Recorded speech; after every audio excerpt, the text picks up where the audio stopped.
கருகமணி வாங்கி வச்சாச்சு. கண்ணு மை கருகமணி வாங்கி வச்சாச்சு. கோலமிட்டாச்சு, வாசலில் கோலமிட்டாச்சு. பூசணி பூ நடுவில் வச்சு அலங்கரிச்சாச்சு. பூசணி பூ நடுவில் வச்சு அலங்கரிச்சாச்சு. பொங்கலோ பொங்கல், பொங்கலோ பொங்கல்.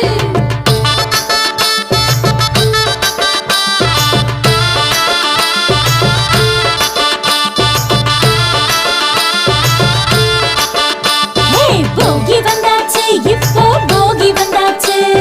பழைய குப்பை கூலம் எல்லாம் ஒதுக்கி போட்டாச்சு. பழைய குப்பை கூலம் எல்லாம் ஒதுக்கி போட்டாச்சு. பொங்கல்